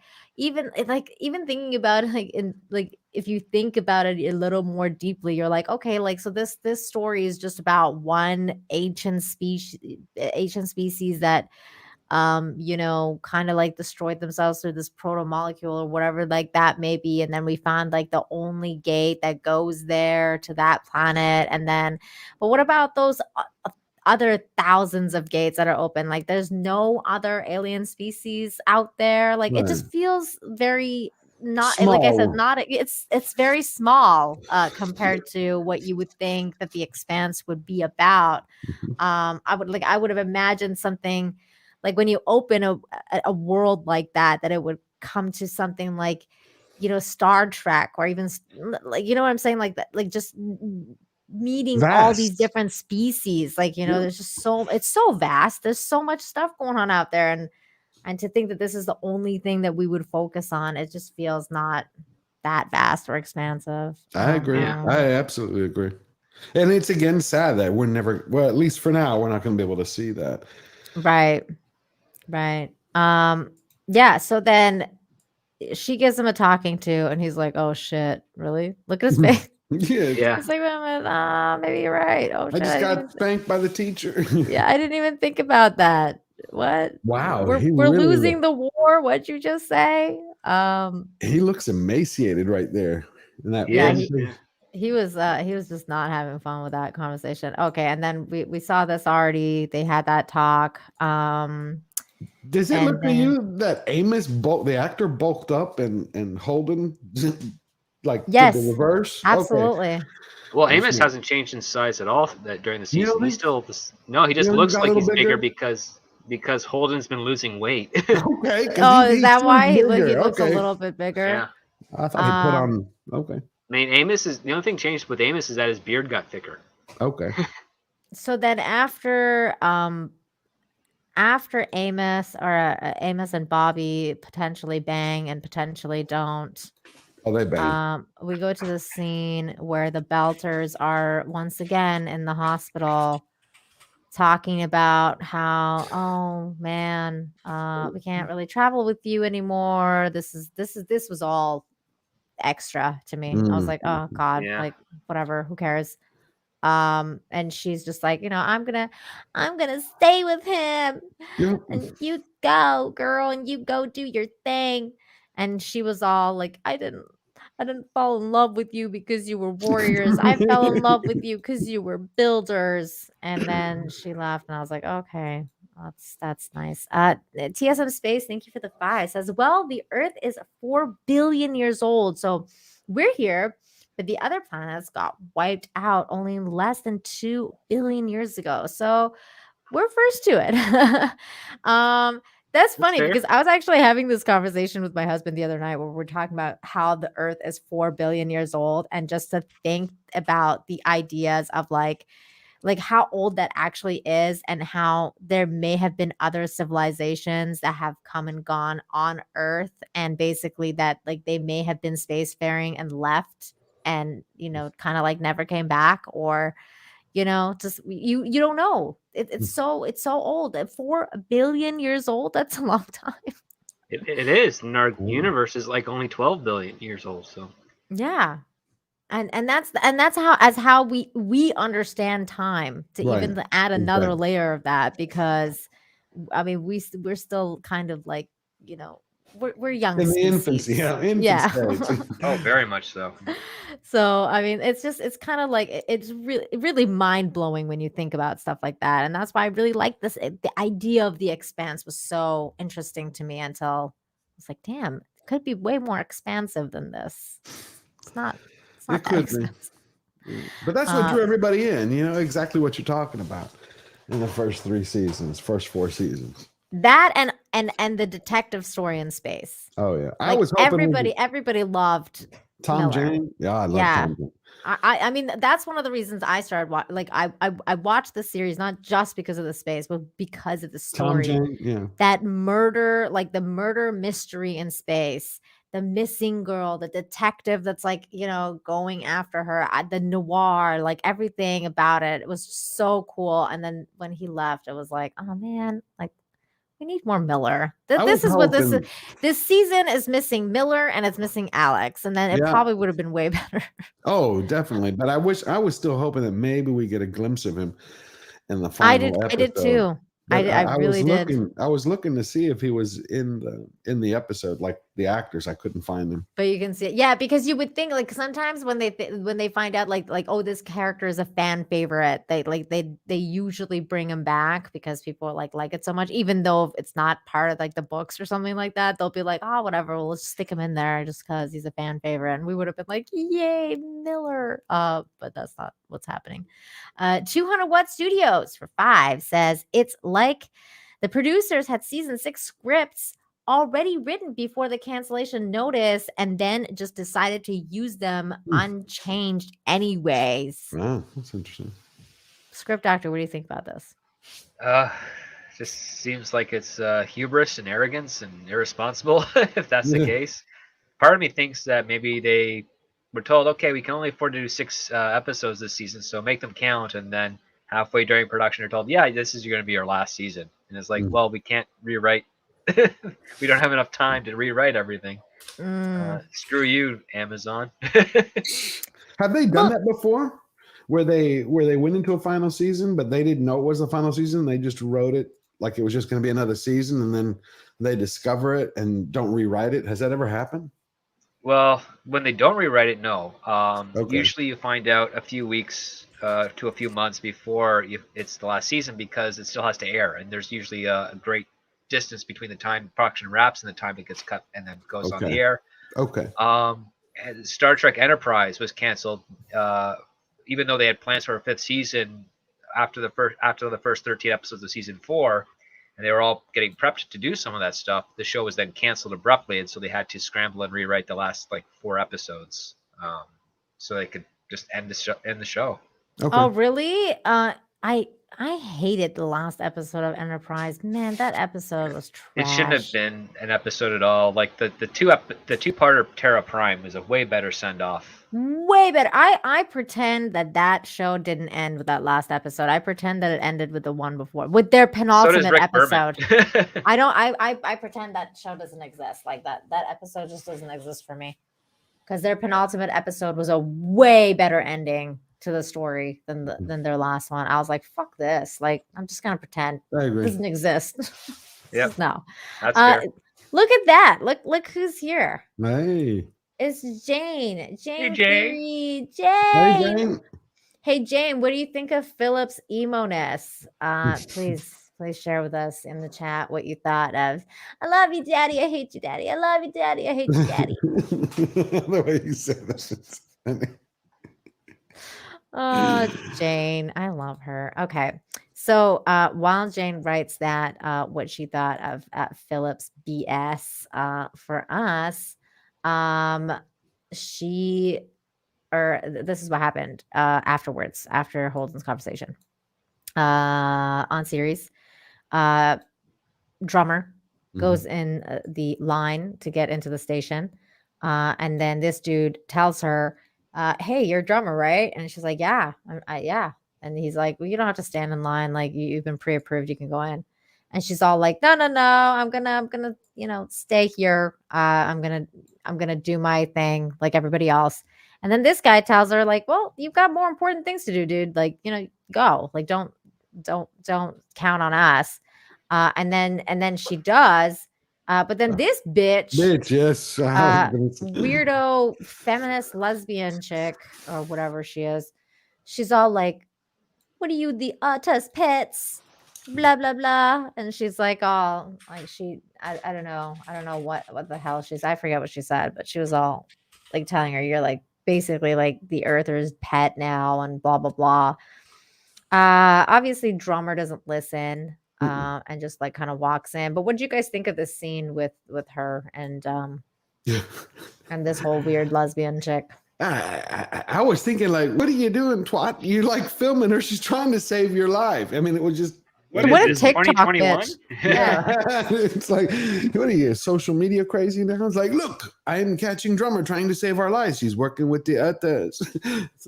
I didn't like it. And I'm just be like, lady, you're working with the Earthers. They're here. I know, right? Dude, it felt out of place. And you didn't do anything to help the Belters with food or supplies. She didn't. She like threw them under the bus, and she was like, "No, I don't want your Earther food." Yeah. Like, I was like, "Get the fuck out of here, bitch! We're gonna starve with principles, so you're prepared to die." You eat kibble, like literally dog food. Oh my god! Jane says, "I need Philip's story to wrap up already. His multiple personality disorder is giving me a headache." Thank you, Jane. Thank you. I feel you. Yep. I feel, girl. That's how I feel too. She needs to stop. She needs to stop. I like the look drummer gave her, like pissant. Drummer had lots of material for a reply. Yeah. But like, you see the look? Bitch, please. Space her. Yeah. You know what? I'm pretty sure drummer is she's definitely regretting not spacing Marco. I can tell you that much, right? She's gonna space everybody from now on. Yeah. Then she ends up meeting Naomi. Okay, this scene was stupid. Yeah. Did you think so too? I was like, what is the scene? Like, what I know what they're trying to do, but it's just the fact that she keeps on, telling her F you all the time. It's just that was weird. I also noticed she had tattoos on her chest for the first. I don't know why. I didn't catch it for the last like 2 seasons. Yeah, I know, but I just didn't catch it for some reason.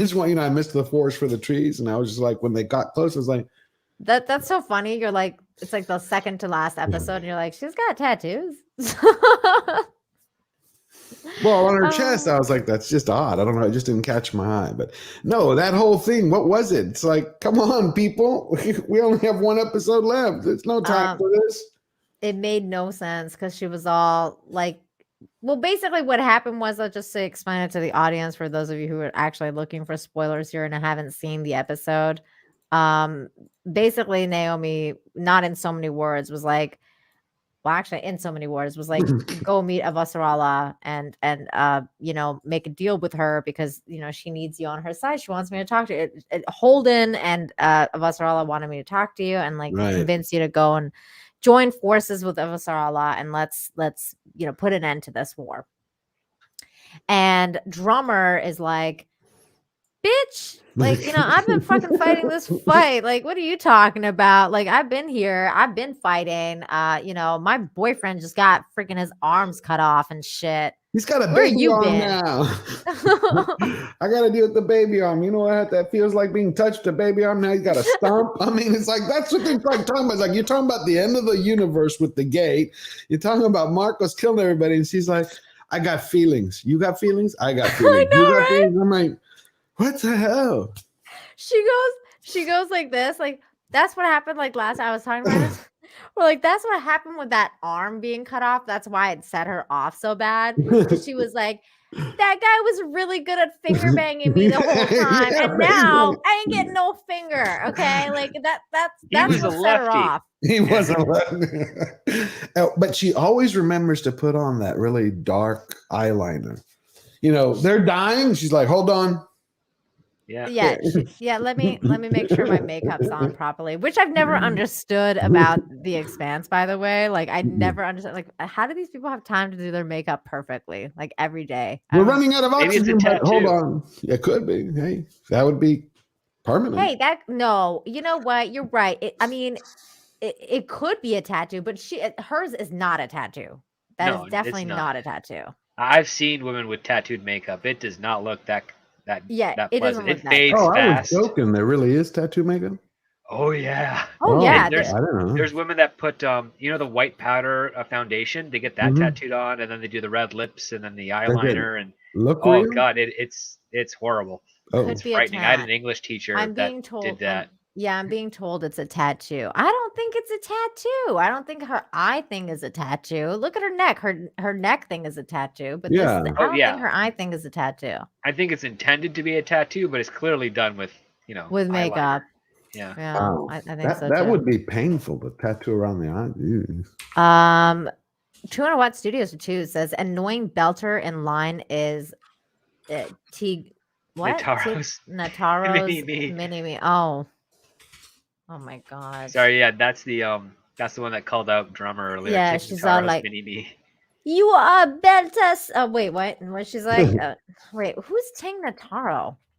Okay, so she's air quotes comedian. She was in Zack Snyder's zombie film that came out recently. And she's also Jet Reno on Star Trek Discovery. She's a deadpan comic, yeah. Oh my God, I googled her. Which one is I didn't know who she was. She's this chick. Hold on, I'll share my screen so you guys know who we're talking about. You are so correct. The helicopter pilot. That's literally her. You're right. The same. It looks so similar. Looks like my kindergarten teacher, who we all thought was kind of weird. Okay. Oh my God. Guys. That's hilarious. My God, it's her Mini-Me. Actually, they're probably the same size because Tig Notaro is pretty short.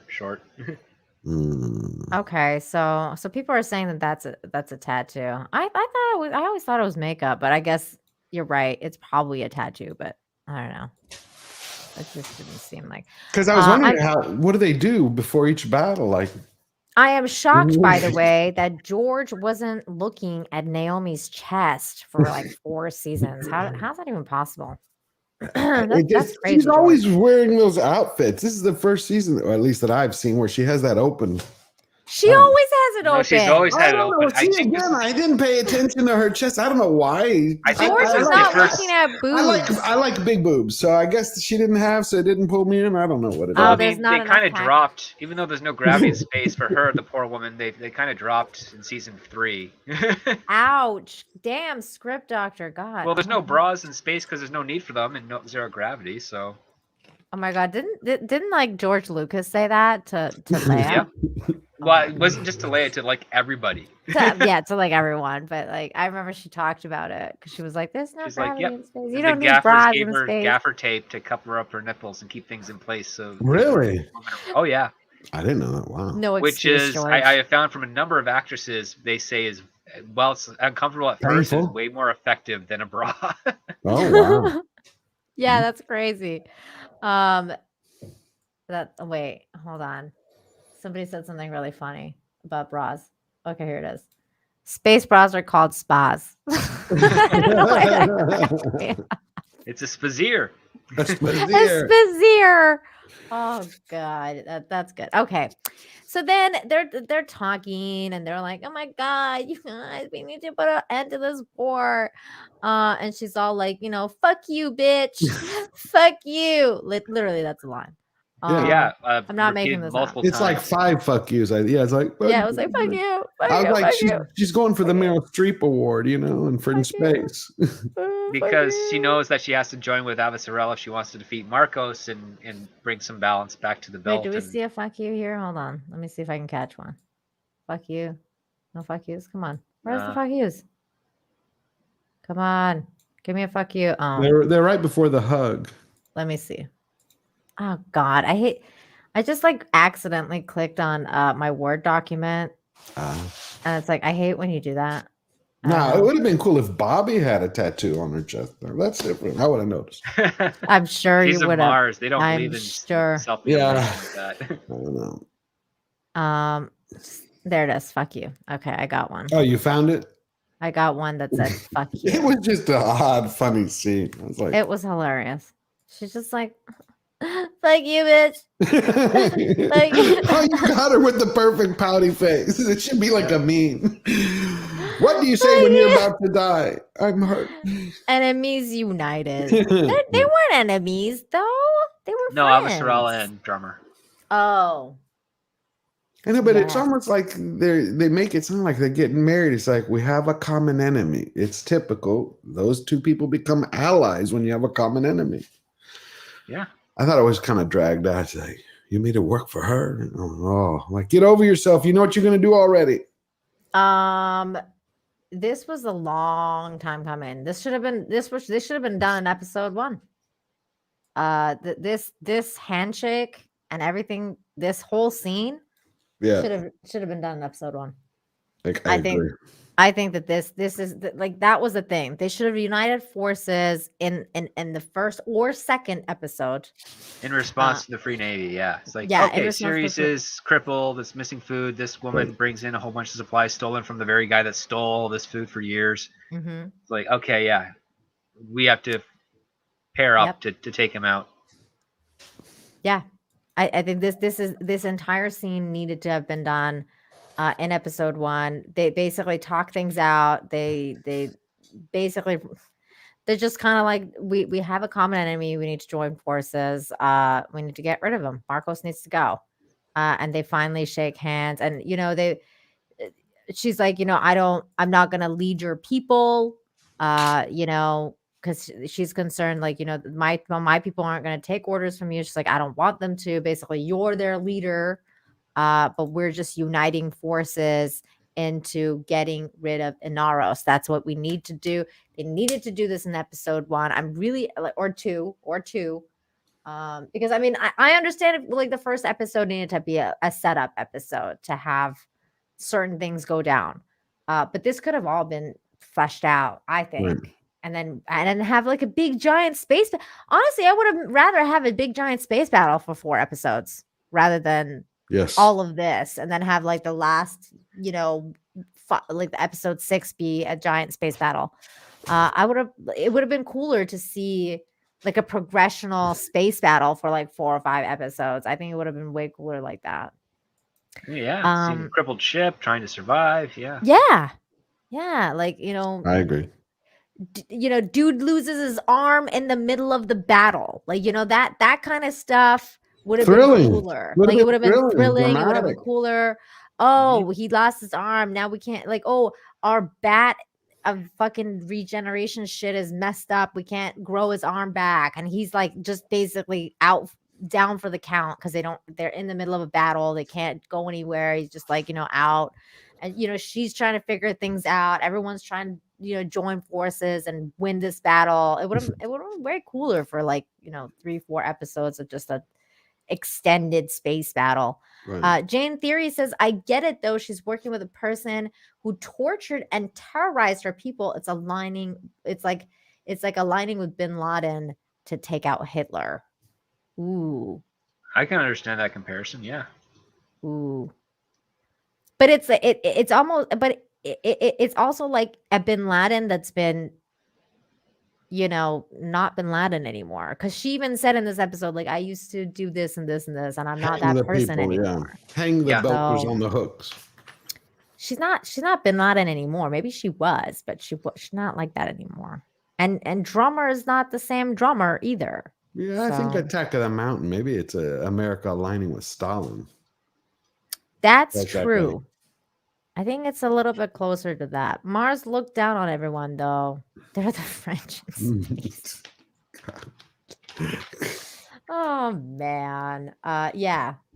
You mean America uniting with Stalin? Yeah, I think so, too. Yeah, that's another apt one, yeah. She's changed, but Drummer doesn't know that. Yeah, but she knows through... She knows that through... What's her name? Basically Holden and Naomi, because Holden and Naomi are the ones that are closest to Avasarala, and she trusts Naomi. I think she trusts Naomi, and Naomi trusts Holden. So by default, she trusts Holden, and I think them giving their trust to Avasarala basically kind of portrays that she's changed and she's a different person. So that's what I think anyway. But that's it. This was the episode 5. It's over. Did I miss anything since Vince Womack? Not much. What happens next week? That's the... Oof. Okay. First of all, let's check the poll. See what happened with this poll. So we've had about... Oh, people are still voting. Are people still voting? Is the vote over? Okay, hold on. Let me refresh. Make sure that everyone's voted before I end the vote. I hope you voted because I'm ending the vote now. End poll. We have Drummer at 28%. Who killed Marco? Drummer 28%. Naomi 12%. Philip 26%, and no one with 35%. Unreal. So you guys don't think he's gonna die at all? Wow. That's Kun wins. Wow. This poll. I thought it'd be Philip. That's insane. It better fucking be Drummer. I can tell you that much right now because they need Drummer to do something. She's been useless this entire time. Or Philip. Like, I mean, Philip is fucking useless too. Like, it better be one of those people. Damn. Jennifer says Philip. Yeah. Well, but majority of people here thought that no one. That's crazy. Apparently, I mean, it's going to be abrupt next episode, that's for sure. I mean, they can't have like the last episode be like the rest of them, could they? Like in season 6. 200 Watt Studio says women are always too emotional. Am I right? I don't know. Sometimes, maybe a little. We do tend to be a little bit more emotional than other people. Jane says, will the next episode be a flash forward? Hell no, Jane. I hope not. Hell no. It's going to be Pet Cemetery, basically expanded upon. All right, let's do this. Let's go around the horn and think and talk about what we think is going to happen next episode. Our theories for the season finale, and go from there. So I think that I said it earlier, but I think we're going to see basically a little bit more of the Pet Cemetery scenario. We're going to see Admiral Duarte come and figure out that the little kid's back. They're going to figure out that he is different now, and they're going to want to do experiments on him or something, or take him at least to where they conduct their experiments, so we can see what they've been doing with that space station in orbit. And I think that's it. I think that's all we're going to get about Laconia. And basically kind of like it'll leave us on a cliffhanger with Laconia and what happens with the protomolecule. Everything else I think is going to be basically the space battle. I think it's going to be the end of Marco. We're going to see what is going to happen. I think that it's either going to be Philip or Drummer that's gonna do the deed. Most likely he's going to get spaced, I would think, because that's kind of like the poetic justice for a lot of those guys. And I think that's pretty much it. George, what do you think is going to happen next week? I agree with you on the Pet Cemetery thing and the experimentation. I think after that, I think they're going to kind of enact some kind of a plan to take over, to do a raid on those ray guns while they force Marcos to work with them. Just because she, I feel Holden, he always seems to foreshadow something that he wants to push. You know, when he says, we have to do X, Y, Z, you can't do this with the gates, or you got to do this with the gates. And then that's what everybody ends up doing. And I have a feeling that they're going to raid and take over the ray guns. There's going to be some type of battle, but Marco's going to, I'm not Marco, but Holden's going to convince him, we really need to work together with him in order to face this bigger threat. Script Doctor, what do you think? Well, I think the Rocinante is going to be put on a special op, like what George said, to disable one or two of the railguns, which means there's probably going to be a spacewalk scene where they get to the gun themselves and then plant a bomb and blow that up, and that'll open up the window for a full-scale assault. We'll get a battle. I don't know if Marcos will be captured and executed, or if he'll just die on the Pella. And we'll probably get the poor little brother that's been revived. The whole town either around him grateful that he's back, or fearful of him because she shouldn't still be alive. And I think it's going to be drawn out, and I don't think we're going to get a whole lot of beats in place. I think it's going to be really like two things happen out of that entire 65-minute episode, sadly. Yeah, that's what I think too. I'm terrified of the fact that we just get some of what script explained, some of what you explained, and then 50 minutes of what we've just seen the last 5 episodes. I think it's possible, like it may be possible that Jane, that they do a little bit of a time jump thing for basically the last 5 minutes, kind of like the prologue, to say, Earth is saved. This was then, and then this is now, of what's going to happen basically with the proto-molecule, like what happens to that colony, and what happens to that little boy, maybe to give us a glimpse. And that's the cliffhanger that they'll end on. Maybe, possibly, that they could do that. But I don't know. That makes sense, but I hate those types of shows. Where I hate that too, but I think that's exactly what they're gonna do, because I hate that shit. There you go. Probably, like 10 years later, the Earth is saved, and this is how it all happened. Yeah, yeah. I could see them doing that because I hate that. So I could see them doing that, and me being really fucking annoyed about it. 200 Watt Studios, thank you so much for the $5. Says truce with Marco and Avasarala. Oh, fuck that. I hope not. Marco steps down. Sun and Drummer rule the belt. Not much war. Then final 5 minutes with Laconia, and then cliffhanger. Ooh, boy. Oh, that would be terrible. That would be pretty painful, yeah. I would hate that. And that's probably what's going to happen. Fuck. TSM Space, thank you so much for the $5. Says, I think Marco Space his EXO. Ooh, blonde bitch's gonna go. All right. Then Philip flip sides. Flip sides. Flip sides. Okay.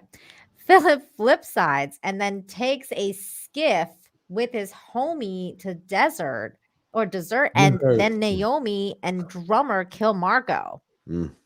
Ooh. That's interesting. Maybe. That would be interesting. Yeah, that would. I didn't think about that. That's very interesting. That's imaginative, and they haven't been imaginative this whole season. Yeah, I feel like that would be kind of cool. I don't know if they're gonna do that because that's a little imaginative, like you said, George. Varangia, I can't. Varangians. Thank you so much for the $2.99. Says they will just subvert our expectations. Oh, God, I hope not. Well, I mean, I don't mind my expectations being subverted in a good way. That's called a surprise. Yeah, damn. I don't know. I can tell you this though. I think that Gary from Nerdrotic will be here for the season finale, so we will it'll be a big deal next week. We're gonna be talking to him. I'm sure Jane is gonna have her computer fixed by then. This is a big deal. It's been a good run though. It's been a really, really fun run for the Expanse for me, anyways. I've had a lot of fun watching this show. It's sad to see that it's kind of ending like this, but again, I don't think it's as bad as Game of Thrones. Oh no. So why don't we go round the horn and wrap it up? So George, tell everyone where they can find you. You can find me at George the Giant Slayer, and you can find me on Mondays and Thursdays at Comics Division, sometimes at Midnight Edge After Dark, and Sundays here on Nina's channel. And I'll be dropping probably a couple more videos, one on Boba Fett this week and another one on pop culture. Nice. Dave here says, more likely they will figure out how to use the disappearing ships to their advantage. They can't keep bringing it up and not use it. Oh, yes, they can. Those are mouse ships, yeah. They do that a lot. Mention things that never happen again, and then you never hear about things like this. One of the reasons is because they're going to a place where the proto-molecule like enemies or whatever are. So I don't think we're gonna get any of that stuff. That's the thing that really concerns me about this show. I want to know all of what you just said, and I hope that they do it, but I don't think they will. I just don't think they have the time.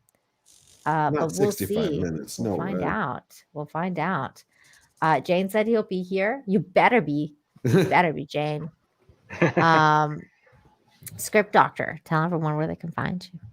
You can find me on Twitter at ScriptDoctorPhD, and you can find me here next week to discuss the series finale of The Expanse and whether they stuck a landing or stumbled more further into the ring around Uranus. Oh, whoa. Well, that's where it's located. Yeah. And then, I also have a YouTube channel, youtube.com/ScriptDoctor, where I'll be posting some newer videos as soon as I can get some things up and running over there. I'll finish off The Mandalorian and a couple other shows and do some interesting fixes for other TV shows and properties out there. Excellent. You can find everyone's links in the description down below, including Jane's, who couldn't be here tonight, but will be here next week. As for me, you can find me probably like on Simcast in a few minutes. Like after the stream, I'm going to go on Chrissy Mayr's channel. Tomorrow, I will be on Az's channel. We're going to do our anime review. I think it's Ghost in the Shell we're doing the review for. And then later that night at 8 Eastern, I'm going to be on Midnight's Edge for Toxic Femininity. So that is it for the show. And again, thank you everybody for joining me. Thank you guys so much for being here. My panelists, you guys are awesome. And thank you everyone who super chatted. You guys are amazing. Thank you so much for just being here, hanging out with us. If you press the like, share the stream, thank you for everything. And we will see you next time. Bye.